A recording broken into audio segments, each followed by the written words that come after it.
Somo katika kitabu cha Matendo ya Mitume sura ya 2 mstari wa 1 hadi wa 11.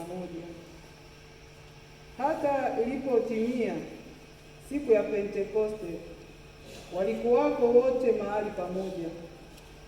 Kukaja ghafula toka mbinguni uvumi kama uvumi wa upepo wa nguvu ukienda kasi, ukaijaza nyumba yote waliokuwa wameketi.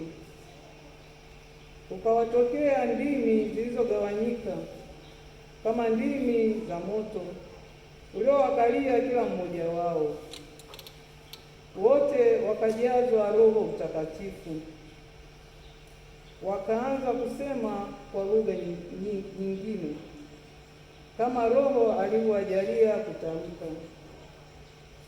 Na walikuwako Yerusalemu Wayahudi wakikaa, watu wataua, watu wa kila taifa chini ya mbingu. Basi sauti hii iliposikiwa, makutano walikutanika, wakashikwa na fadhaa. Misri na pande za Libya karibu na Kirene